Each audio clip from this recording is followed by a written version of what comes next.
computation. And oh, sorry. All Should I right. start over? No, you're great. That was me. Okay. I started making work in the realm of creative computation. And I largely left writing behind. So I feel like this was like the medium I kind of picked up from my early to mid 20s. I'm just going to talk about some of the things I made pretty quickly. I made a website that allows you to experience loading screens and Wi-Fi speeds around the world. So this is when I was in Nigeria and I was taking like 40 seconds for Netflix to load. I made a website on Glitch, RIP Glitch, called Face the Music, where you could use your face to make music. Back when Twitter was still like a vibrant community for creatives, I made this that, wait, yes, tells you if you're a retweeter or a tweeter. I made a bot with tracery that interprets art. I'm going to read a little bit. Just like the rupture amidst the void and despotism, it reminds me of post-minimalism of the early 1980s. After a breakup, I wanted to recreate the drama of celebrity magazines. So I made a website that allows you to announce your breakups in similar fashion. Um, I made a mosaic of my childhood pictures. So this is me on the right, featuring stills from old Nollywood movies. Nollywood is Nigerian Hollywood. So these are the movies I grew up watching, and I used them to compose a picture of myself from my childhood. So this was with open frameworks. And that's the first and last time I've used that tool. And then I think just like random things, a lot of the projects I make are following my curiosity. So there's a lot of Nigerian women's names that are said in Afrobeat songs. So I made a catalog of all of the names, so like the top names. So I scraped the lyrics from a bunch of songs from Genius, and then like kind of mapped them to names that popular names in for Nigerian women. The last is this the last project I'll talk about? Maybe. I worked on something called the Gendered Project, which was also scraping words from various dictionaries online and offline, which was the first library of gendered words in the English dictionary. So with this project, I was interested in what words did or did not exist for certain genders, what words existed for in multiplicity. So you can see like there's a lot of names for master or a lot of synonyms for master. And there's no equivalence for the word sissy in the English language for a woman. This work was in the lineage of the work of Julia Stanley, who in the 1970s scoured the Oxford English Dictionary, and found 220 terms that refer to women as prostitutes compared to 20 for men. So these are some of the words that existed in the 1970s. I'm sure the number has kind of risen by now. Um, but kind of to fast forward, sometime later in my life, like around my mid 20s, I lost my dad and the pandemic started, and I found that I wasn't making as much creative work. It started to feel very frivolous and time consuming, especially maybe because like a lot of the work like I make is kind of like filled with humor, and it's playful. So website just felt like something I really couldn't do. Like I couldn't put in the energy required, and it didn't feel worth it when I tried to. So I picked poetry back up again, and I started re-identifying as a writer. Um, but I wasn't completely divorced from the medium. I had my eye on it. I was seeing what people were making. It had been something that had brought me joy for a very long time, and I was interested in why, especially since I wasn't doing it anymore. So I started collecting websites and ideas on Arena about the materiality of the web, what it afforded and what it didn't afford. This is a list that I think is on the Arena channel. But I'll go over them later. But like things like remembering and persistence and resurrection. Um, at the same time this was happening, so at the same time I was collecting all of these links and resources about websites and what they can do, I was also kind of writing a poem, but I was writing kind of just random sentences in my notes app that were related to places that the grief of losing my father I had encountered that grief. So one was in 2022, there was a bouncer at a club in Ghana when I was visiting Accra that looked like my dad. And so I was like outside of the club crying. Um, on the tr these yeah, these are scattered because I didn't want to edit them. But there was on the C train heading home, there was a blind man that was feeling his way through. And it reminded me that my dad was going to lose his legs. Like if he had lived, he was losing access to his legs shortly before he died. There's some random bits about when I bent down to tie my shoelaces, because my dad always tried to show me how to tie my shoelaces, but I never really properly learned. Like they untie pretty much every 5 minutes when I'm outside. When I would see an insulin vial at my best friend's wedding when her dad gave a speech. So this was last year. Ooh. At the US Open, we used to play tennis together. He also used to drag me and my family on the New York tour buses. So whenever I see them, I like think of that experience. Um, I was also collecting and trying to articulate what grief felt like. There's a couple of tweets or like content text that's like in that realm of how unpredictable it was, how, and maybe I'll just stay a little longer so people can actually read. Um, so how unpredictable it was, how permissionlessness. So this is an excerpt from an essay called Don't Let It Bury You. And she says, I was crying because grief had woken and shaken me, had twirled me around without asking for my permission.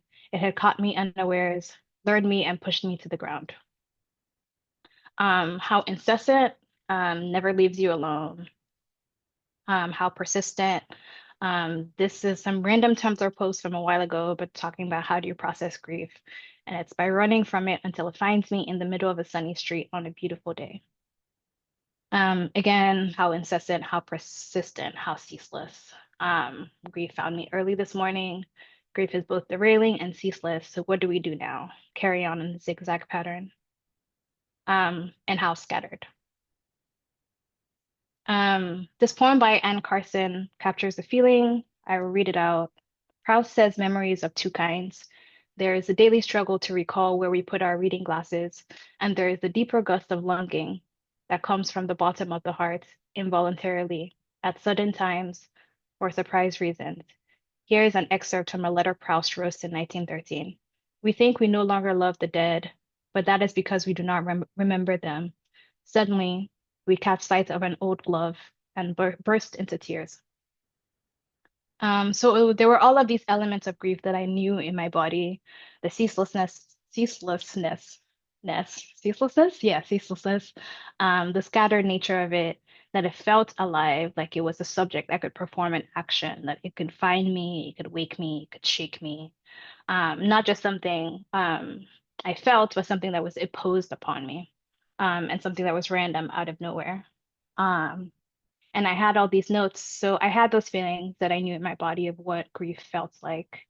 And I had these notes of where I'd encountered grief. And I thought they were trying to be a poem. I thought I was just going to like put them together, but I wasn't able to combine them into a single document because I knew that if I did, I would be imposing an order. And I didn't want to impose an order. That wasn't really the point I was trying to make. I wasn't trying to convey that grief found me first at this location in 2022 and then at this location in 2023. I was trying to convey how random it was, how permissionlessness, how scattered, how ceaseless. Um, the poem needed a medium that evoked those qualities and afforded things that could map to those qualities. So the oh my God, ceaselessness nature of it, the scattered nature, the random nature of it could be mapped to certain features of computation and of websites, their ability to capture infinity on show scale, their capacity for automation and repetition, their capacity for randomness. And the idea that grief was an alive thing that could wake you and that could shake you and that could find you could be conveyed through the affordance of interactivity, of user action, um, which is to say that the user could be grief acting on my memories and my life. And it could, those memories or those feelings of grief could accumulate endlessly because there are no bounds on the web and pixels can go on forever. Um, so I won't go to the site, but like if you go to the site and then you just keep clicking through, like the column on the left could just keep growing infinitely. And you'll see like that it's by the user traversing through these folders that the grief or like my experience of grief is being like incremented onto. So I'm going to talk a little bit about some more features of the web that I think um, were what made this project possible. So the computational qualities that apply to not only what I was writing, but the feelings I was trying to convey with the poem. And one is that the inputs can be there can be a wide range of what the inputs are. So they can be any one of the gestural prompts that exist on the web or the laptop on a laptop, like clicking, tapping, dragging, scrolling.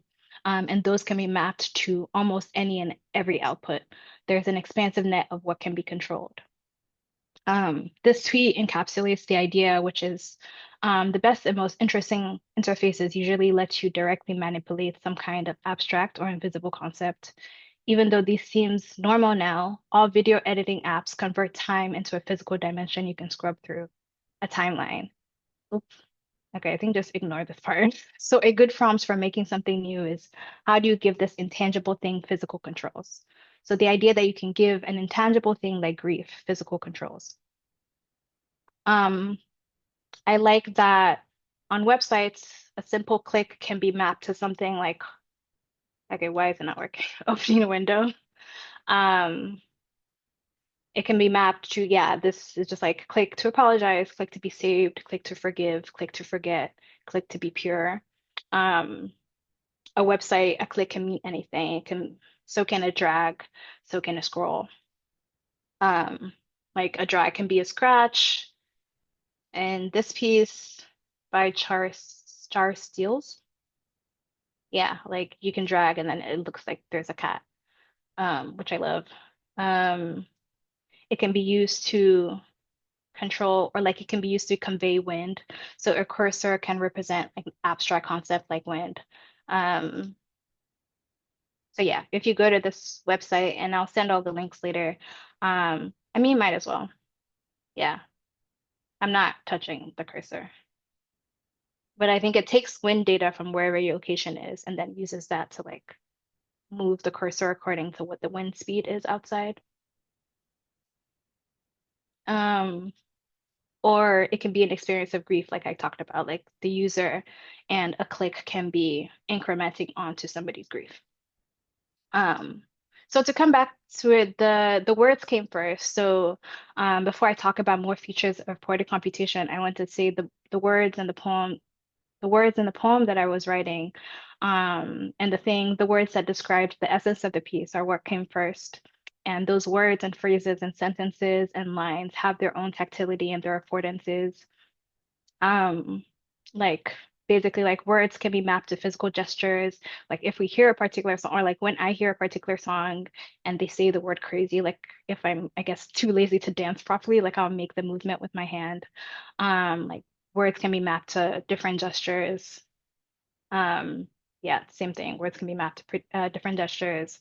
Words can have auditory qualities. So places that people would add emphasis, where people would add pauses, those places are variable. Like everybody, 10 people could read this poem and we could read it in different ways. Um, we could choose different areas to pause and choose different areas to emphasize. Um, and we can all say the word oh or okay in different ways. Does somebody, I guess, I'm gonna say oh, and like maybe somebody can say like a different version of oh. There can be oh, like surprise. There can be oh, like this is when somebody else talks. Oh, Oh, Yes, yeah. There can be okay, like okay, or like okay, like okay. So words and phrases and sentences can have physical mappings, they can have emotional mappings, they can have auditory qualities, and I'm saying that maybe perhaps they can also have computational qualities. Like I said before, like the words and the themes and the feelings in a poem can be mapped to certain affordances of the web. And more largely, they can be mapped to patterns that are unique to computers, and in this case, the operating system. So in Grief Found Me, like every memory or memories are kind of nested in folders, and so it follows the same metaphor of like trying to find something on your desktop, the same metaphor of trying to go deeper and deeper into something to discover something. Um, yeah, so I don't know if I mentioned infinity and repetition. I think I have, but I wanted to share some other examples of how they can manifest on the web and in the realm of poetry. So this is a poem by Alicia Gao, which is to be, and I think she also gave a workshop for If Then called Infinite Poems, I think. So you can kind of just like the poem doesn't end, it just goes on forever. Um, and so when I look at non-computational poems for computational qualities, an easy way is to look for repetition for lists. Could the words go on forever? Would that be in line with the themes? Like there is on the left, we have the poem Not Quiet as in quiet, but quiet as in peaceful, as in slow to anger, as in shy, by Victoria Bully. And then on the right, I have another poem where they're listing, there's always someone suggesting a way to fix yourself. There's a way to make the tummy rolls roll off you. There's a way to burn the bulge under your arm. And like the body is not infinite, but there is like numerous parts of the body that somebody could criticize. So I think in line with the poem, like it is possible to or like a way to make this, an easy way to make this computational that fits in the line of the poem is to make it infinite. Mm. And there's also elements, there can also be elements or themes in the poem, like of walking, of moving, of changing, that could be mapped to movement in the web, like a scroll. So in this website, as you scroll, it's kind of like you're walking.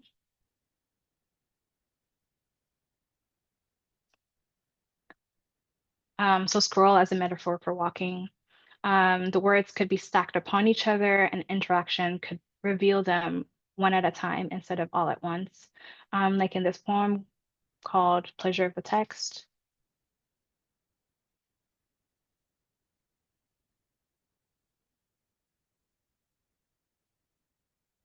Oh, I don't need to play that again. Which leads into another feature of timed and or strategic concealment.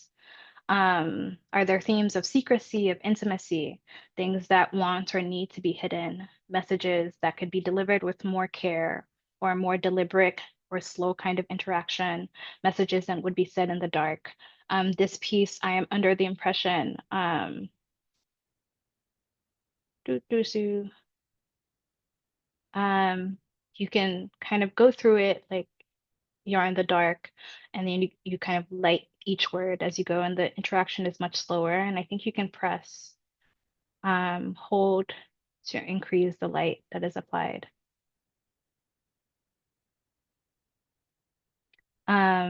Also, is concealment a theme? So these are all things we can look for in poetry.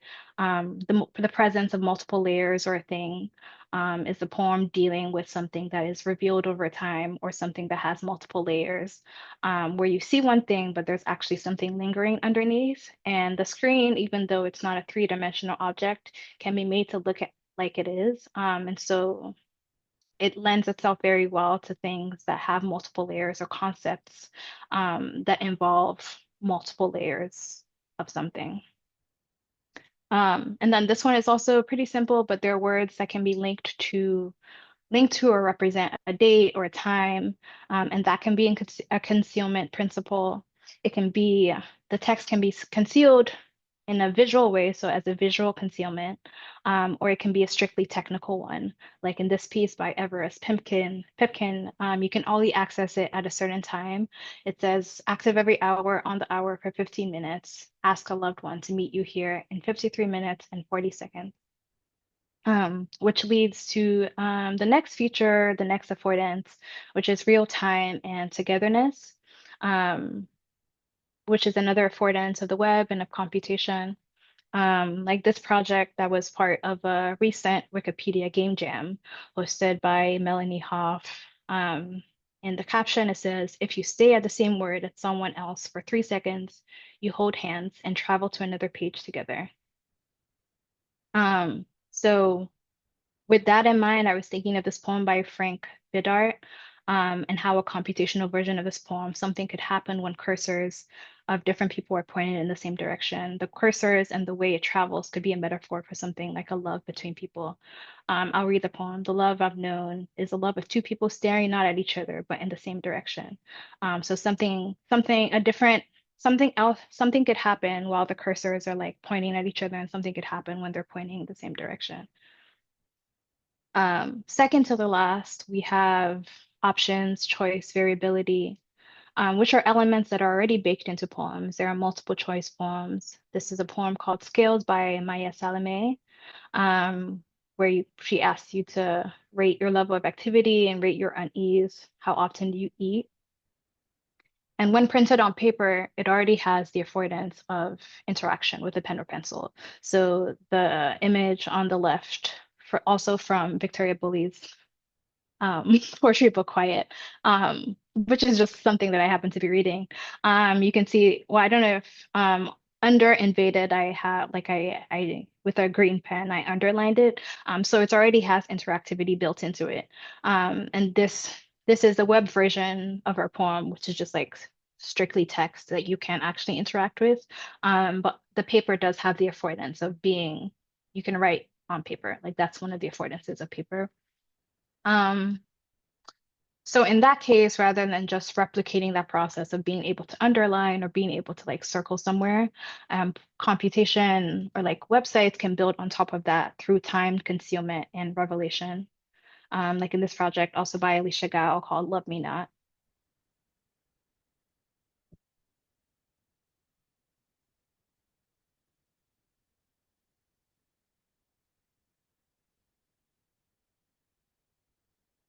And other elements on the page can be responsive on interaction, like the love your heart or the size of your heart visibly growing bigger and bigger as you interact with it.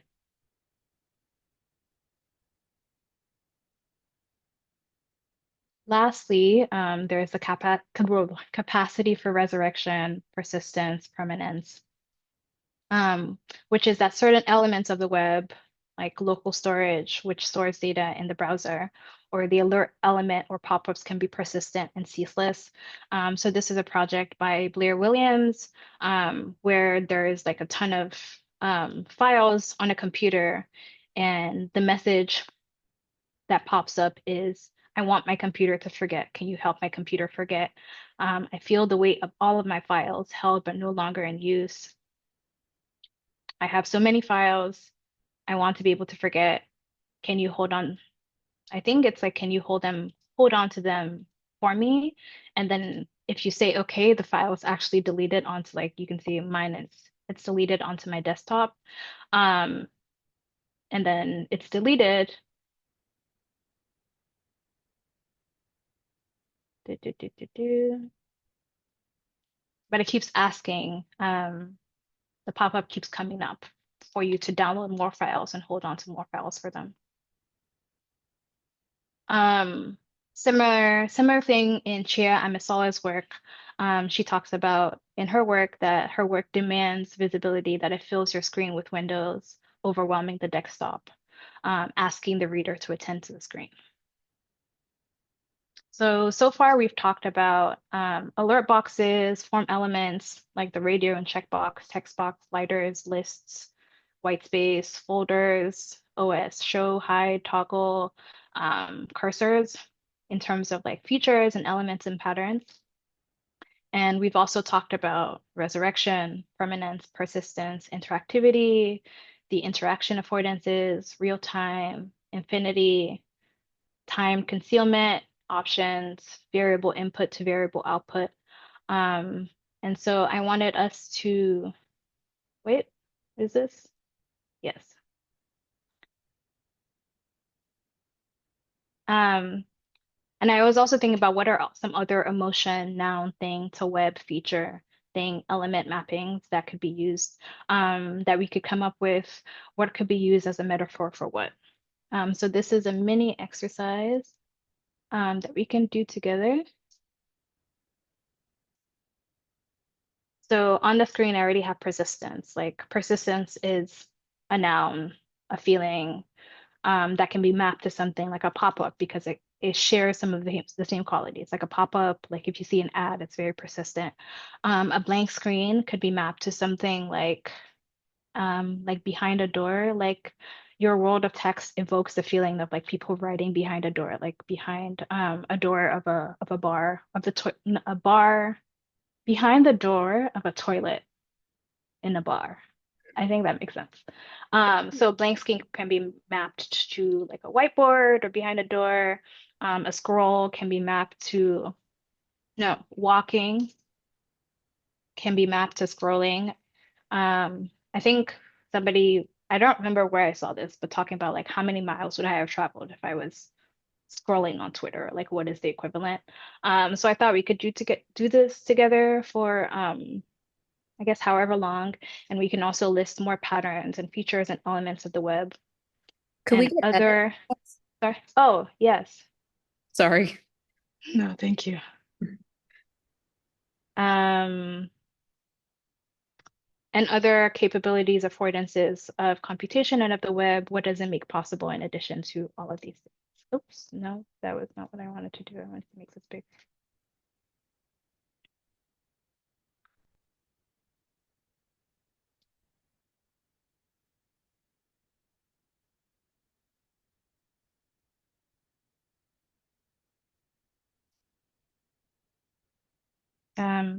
Maybe for the next 10 minutes or however long.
I'm loving looking through these, I have to say. Yeah, and if anybody identifies or thinks something's really cool, I'm going through and just like annotating or like making things bigger that I think are interesting, um, or like asking questions if I don't know what somebody meant. I might add a highlight.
So maybe we can be here for the next like 4 minutes, and then yeah, we can just annotate the file for the next like 4 minutes, so 150.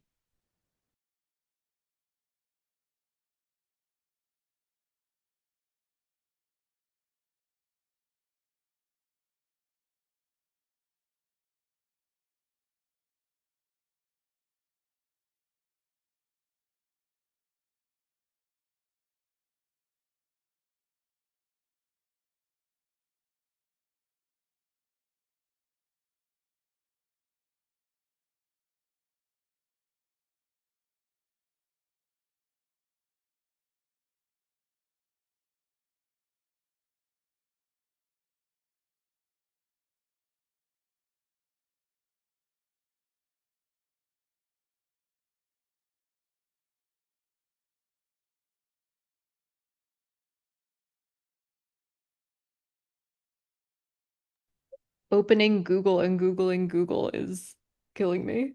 Whoever whoever put that. Well done.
If you have favorites that you want to put in the chat, that could be fun too.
Okay, JK, now 5 minutes or like 2 minutes, just because 155 is I like 55s. Because I think people are still in the dock. So maybe we'll give it 2 more minutes.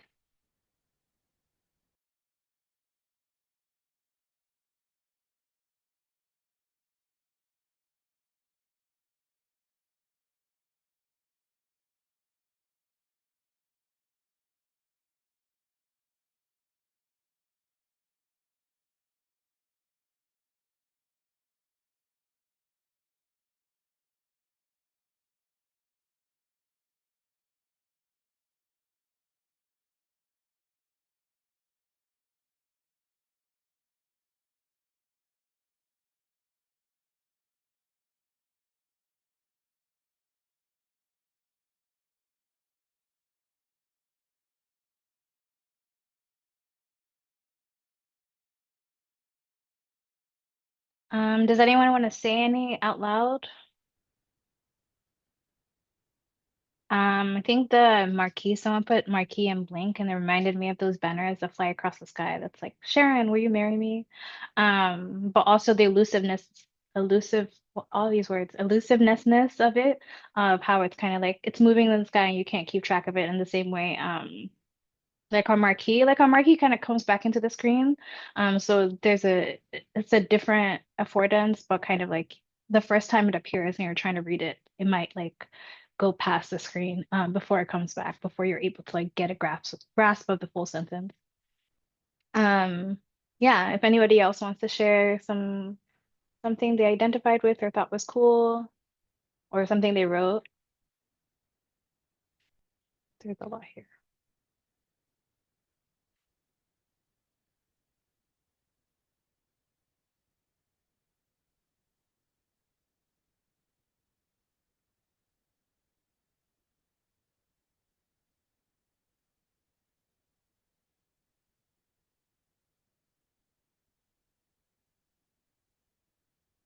There's an elegance to like the found metaphor of like broken links being decay. I think uh Seba pointed that out too. Oh, there's two. Oh yeah. And then dreaming as partially loaded images was that's really delightful. Oh yeah. Hmm. Or like I guess it's not computational, but kind of like a collage.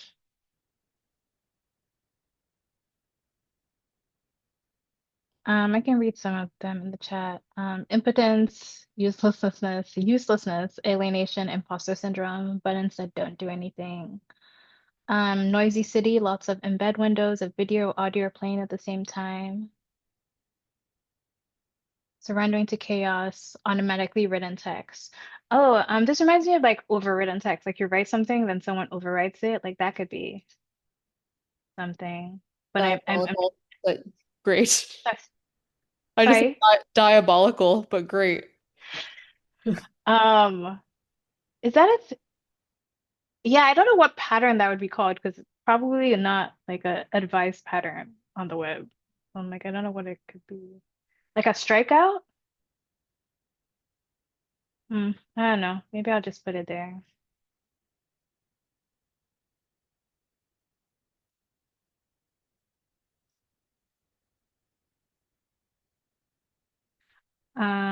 That's not how you spell that word.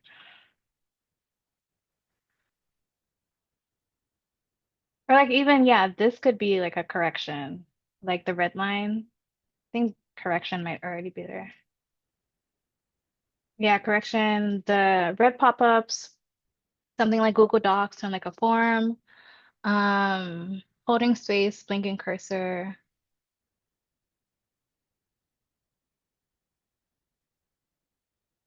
Console messages, something hidden below a layer. Memory in local storage, cloud storage.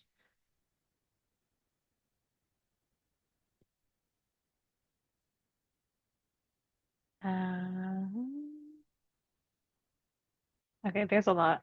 Anything else that stands out to anybody?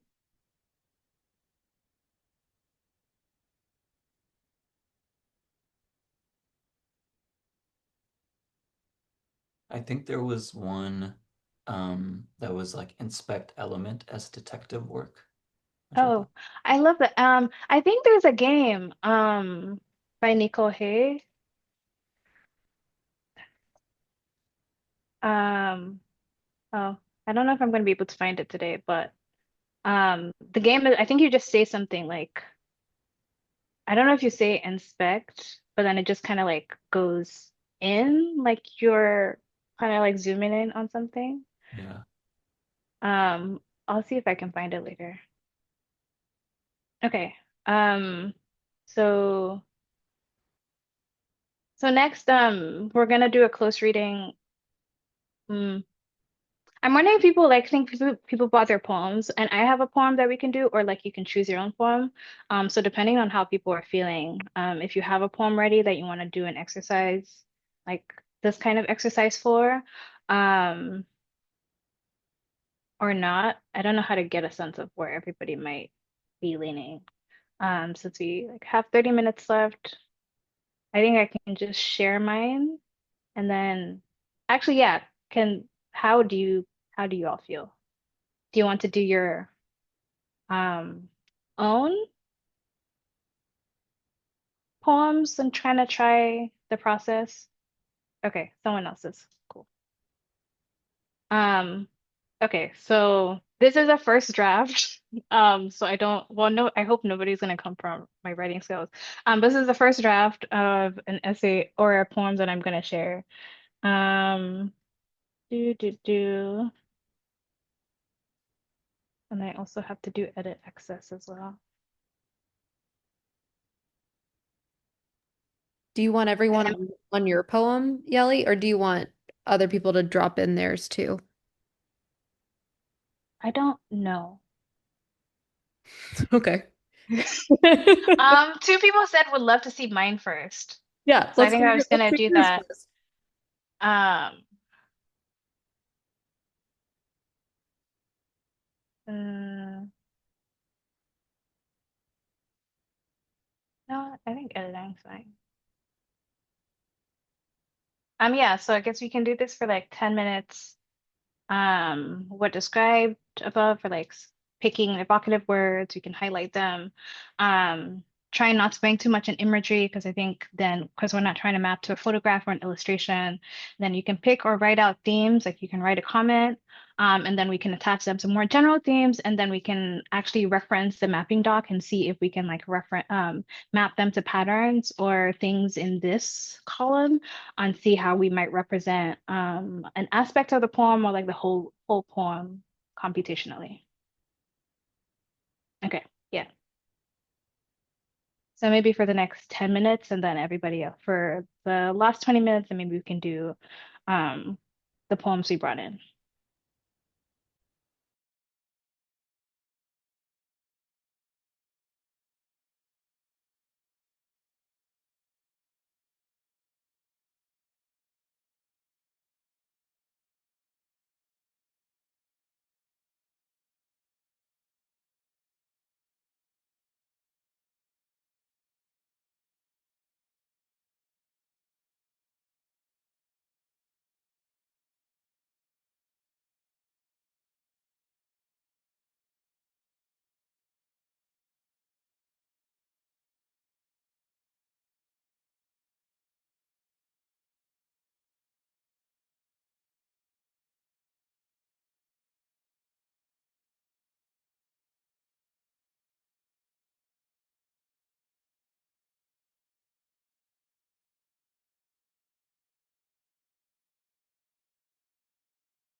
Does 3 more minutes at two, 3 more minutes on 10 feel okay? People need more time.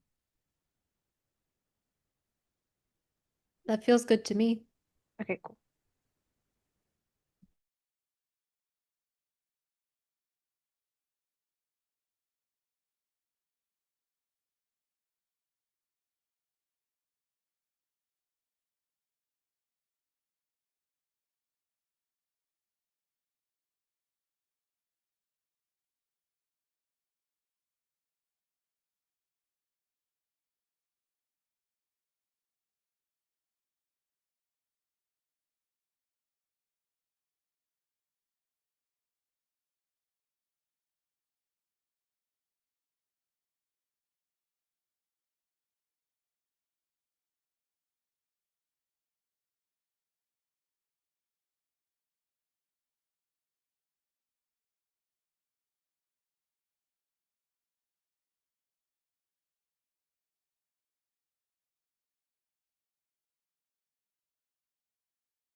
Okay,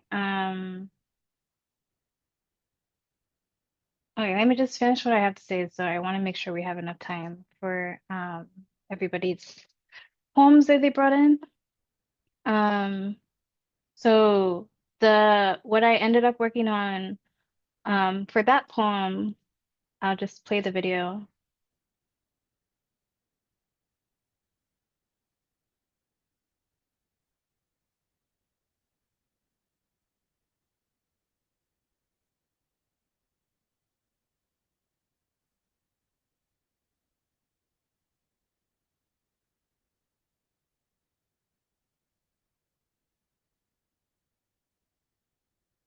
Um, so I had the images that I had taken of the plants and the direction, and I wanted to explore. I think for me, that poem was mostly about the feeling of trusting or the potential of trusting in something innate, like plants do, what it could do, what it could be like to surrender to something else, like on the web, um, and how it, I guess, was represented was surrendering to like I have to follow this specific path that it's like set out for me. Um, on a web that's like usually very responsive to our actions and we have a lot of say in like what we decide to do or like what we decide to click, like forcing people to kind of like go through a specific path to get to the next place, kind of like a guided walk or like a guided tour. And I liked it not only because the user had to do something and had to follow a path that was set out for them, but also because it was like a frictionful interaction, even maybe like more frictionful than I wanted it to be. I think like if you like move too fast, you lose your spot and then you have to start over. So you kind of have to move slowly, and you can see sometimes like the line isn't following you as immediately as you are moving. And with that, what I was also thinking about in terms of even just like these metaphors is how some of these like interaction patterns, like the tap, can be linked to ideas of intimacy. Sorry, immediacy and the interface. So very quickly, like you don't even have to like touch the other object. You just hover your phone over something, or you tap your phone over something, and like the process is complete. Or like a swipe can be linked to something. And like if you have been on any dating app, a swipe is like linked to something that's very playful, and it has like a potential for commodification, like Tinder.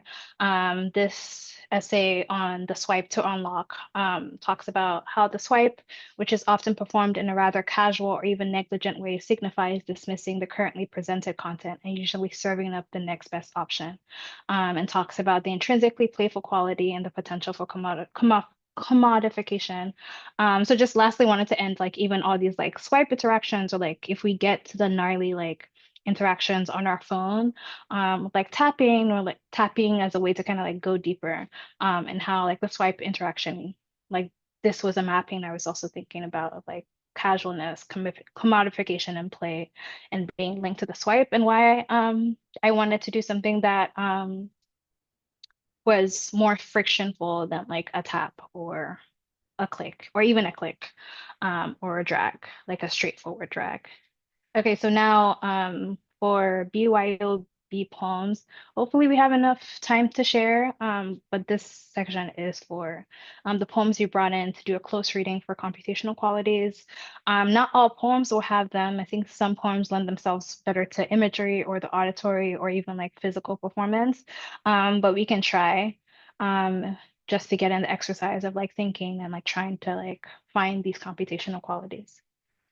Um, yeah. So we can do this for the next, yeah, I guess till for the next 10 minutes, and then if we have enough time or people feel like they have enough time, we can share a few.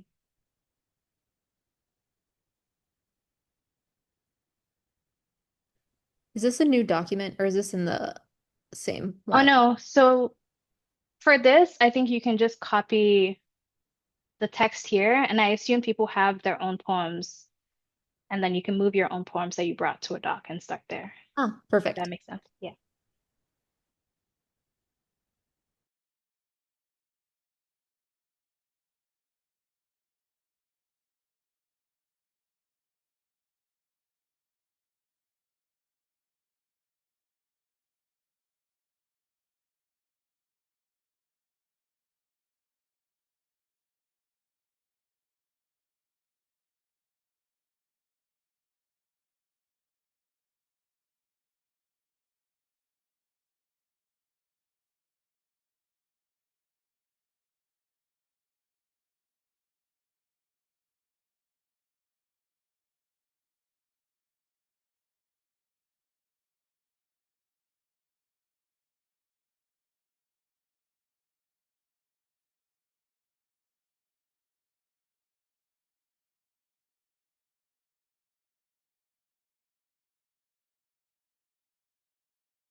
Okay.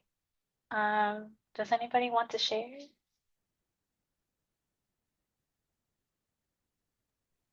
I can share.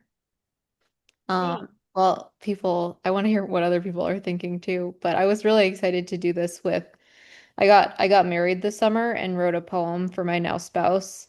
Um, And I was thinking about I mean, writing a love poem is very hard.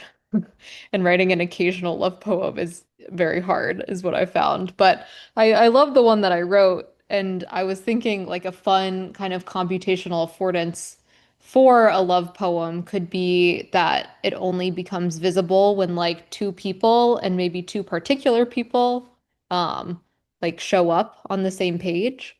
And I thought that could be a cool one.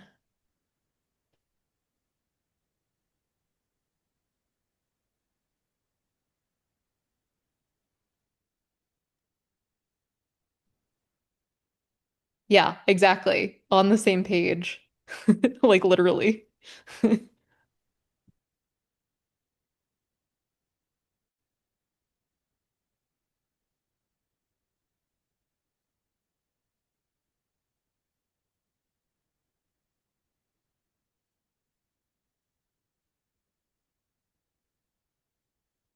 What did other folks do? Think about. Or even just to start, which poems did you bring in? Sharon? Also, you can just talk if you wanted to. But I think Sharon has her hand. Yeah, hi. I wasn't working with a full poem, but I had an idea for an excerpt of a poem that I wrote about my grandmother. The section is the part that I put in the chat. And I think it would be really interesting to have this section Google translated, so something that translates it into Kisi is a traditional language here, but there's not a lot of um, I think, accurate translation of it that exists on the internet. And so having a Google Translate that translates this part into Kisi, then back into English, then into Kisi and back into English, and having kind of that decay of like what the translation is, like the ways that that can offer very poetic things, but also really changes what the original meaning was. Yeah. But also is like a crutch because you don't actually want to know the full translation.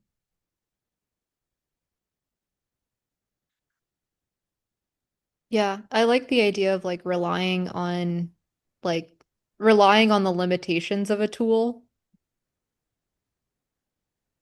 Yeah.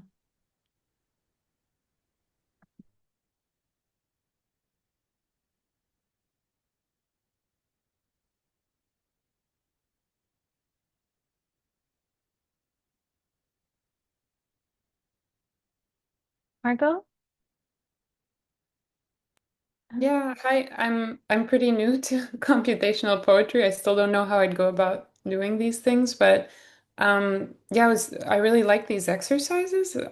Just fantastic. And the only thing is I realized I just tried like a little very literal story type poem. And then I realized that I was just tending too much to thinking very direct things with the text, like just making it too on the nose. So I guess I was having difficulty that thinking about more abstract things to do. Like this is just it's just telling a little random story. And basically when something says warps, changing the fonts or saying someone always fishes alone and then having all the other words drop away, but it feels like things I've seen before. Or wanting someone dead having a countdown timer or Yeah, I think what I found is that I guess starting out like things start out very literal and then I think as you like get more comfortable with or like as I got more comfortable or like experienced more websites, like things kind of started to become more interesting or like even in the development of it, things become more interesting. But like I think like, even like at night or like the website can only be viewed at a certain time. Um, or like I think there's a lot of like there's side or like holding reality, the idea of like trying to grasp something. Um, loosely warps it, like you keep trying to grab something, but like it's falling out of your hands. And I can't, I'm not, I haven't, I think there's like a interaction that like mimics that. I just can't think of what it is right now. But the idea of like loosely warping something, like maybe a shape exists, and like what is the mouse doing? And it's or like a shape exists, maybe a circle, and you're trying to traverse the circle. Obviously, this is just an example, but in traversing the circle, you're trying to like, I guess, kind of span the full length of whatever is happening, but you're unable to for some reason, or maybe like it's jagged, or like your cursor keeps moving as you're like trying to like access something. Kind of like the wind project. It's like the cursor is moving without you. Um, and so there's like a action you're trying to perform that's being impeded by something else. So that's what I thought about. But I think even in narrative forms, there's like space. I don't know if what I said makes sense. Hopefully it does. Hi everyone. I'm gonna send a link to a poem if you want to read it, but it's interesting that I've never done like computing poetry before, but this poem that I've been working on, it's like a love poem, is kind of exactly that. It's basically like the breakdown of like uh hearing a person's like voicemail and like I basically like have a voicemail and then breaking down sort of the or computing like the logistics of like how I hear it goes from voicemail to something I hear and how it makes me feel and sort of like that whole it's just like all pseudonyms and metaphors for like these operational things that how speakers work and how they are like expressions or actions of love or in feelings in a relationship. Um, so I had like, I don't know, I think some of the comments on it I had, I don't know if they're visible, but just like I put this in the doc Do you that we want to were, share your screen? oh, sure. I can stop sharing.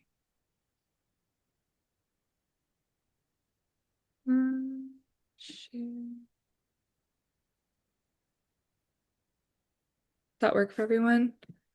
Um, so the document that we were all working on where we were putting the like metaphors and pseudonyms for things, like I put like taste or eat as like a form of like turning up your volume or turning down your volume. And that was something that I used throughout this piece where I was saying I wanted to like an admin on Reddit, like an audiophile admin on Reddit when I was learning how speakers work, because I was like interested in that, I guess, was saying terms like, oh, it depends on your personal taste, or like, what's your taste in terms of like sound equipment you're into, and blah, blah, blah.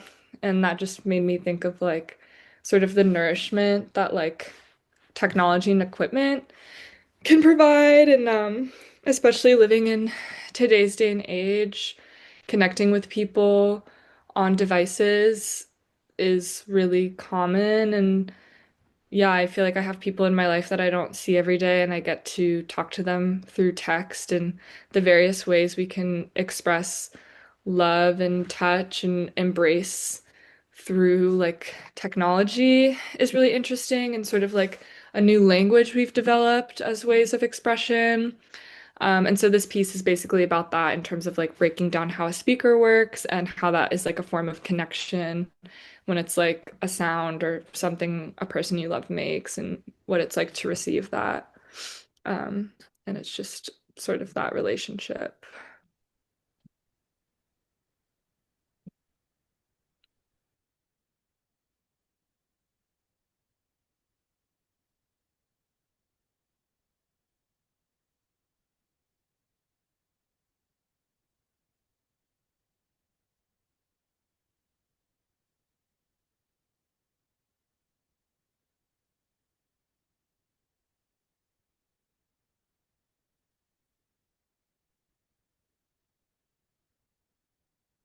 I'm also thinking about like the shapes or like the commands or just like I will, I will place the speakers in an equilateral triangle. Um, where's the other? I'll set the speakers against the wall. So like kind of like thinking about what are the boundaries, like the four screen boundaries of the computer, and like what are the instructions, or like you need to place this here, you need to place this there. Things have to be kept tight. So like how much space can exist between things. Like the spots. Um, and also numbers like randomly. Like I'm thinking about like customer service, how it's like press one for this, or just like their directionality inherent in that. But thank you for sharing, Lucy. Thank you. I'll stop sharing my screen.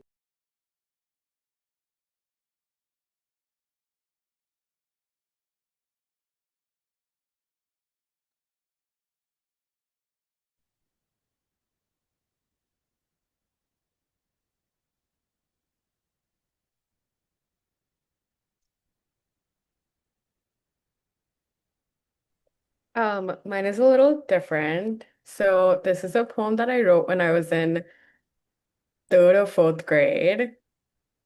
And I used to write a lot of poetry when I was a kid. And now I have a lot of children in my life. And a lot of my friends are having kids, and I have a lot of kids in my family. And so my goal with this was to think about ways in which I could make this. This is a scan of like a printout of a poem that I wrote when I was in third grade. Um, and I thought it'd be fun to, I had two ideas. One was to just make this an interactive viewing experience because the children that were born in years starting with 202 don't care about print. And so I had this idea to make either an app or like a site where they could interact with the words, and the words would like there's a word, the word explode is in it. And so it's like when they get to that word, the word explodes. And the other idea I had was the whole construct of the poem is just like if I had a magic wand. And so I thought it would be fun if at the beginning, the poem asks the kid, like, what would you do if you had a magic wand? And incorporates that at some point in the poem. Yeah, I actually have a full book of these, and I had I did not know what I was ever going to do with them. But now there's a lot of children in my life, and so I'm like, maybe I will repurpose these things that I wrote when I was their age to give it to them just and to see if like they might enjoy it. Oh, that's such a cute idea with the kusu. I love that. Yeah, I think a web experience would be fun, and also like this is not enough stimulation for like a 2020s child. Like they don't like a book with no images, that's too little for them. It's competing with TikTok. Yeah, I kind of like the idea of using the scan. I also have some of my childhood poems in my handwriting. This one's just some font I picked out when I was a kid, but oh my God, this is cute. Yeah, so I think I don't know, technology, she did like result scan, something result printing. And then I don't know, did something, and then that's like the texture of it, like, and then like the glitchiness of it, it's like feels like evocative of like paper and like something more physical. So that's what I was thinking. Yeah, I like that. I also like the idea of it being editable, where a kid can swap out like what they would do, and it changes some of the texture or some of the words of the Mm. poem. I think like that'd Oh be kind of yeah, and interesting. Like changes choose the your own back. adventure type of thing. Yeah. So if it's like remains swell, maybe the word gets bigger, but if they change it to, it would be really, well, swell, actually, no, this is the wrong definition of swell, never mind. I mean, but yeah, I see what you're saying. Yeah. Or like blue, or like, yeah, the background turns, Yeah, or turn exactly. green. Yeah, that'd be adorable.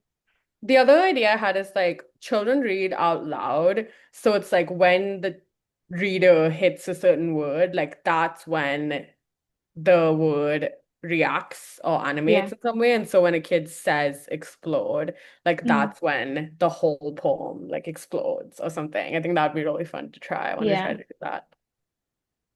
I think that'd be fun too. And you would impress them. I think that would impress them. I think that would impress me if I could figure that out. Just pull up your NYU computer science degree. Yeah, yeah. Need to dig into the archives and figure it out. Intro to web programming. Yes.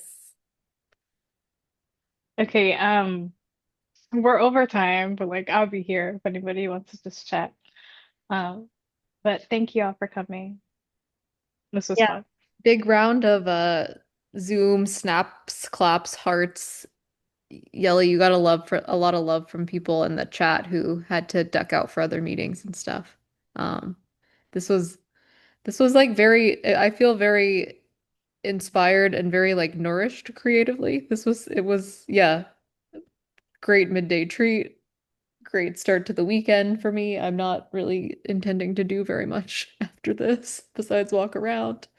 But yeah, huge like snaps appreciation for Yelly and her work.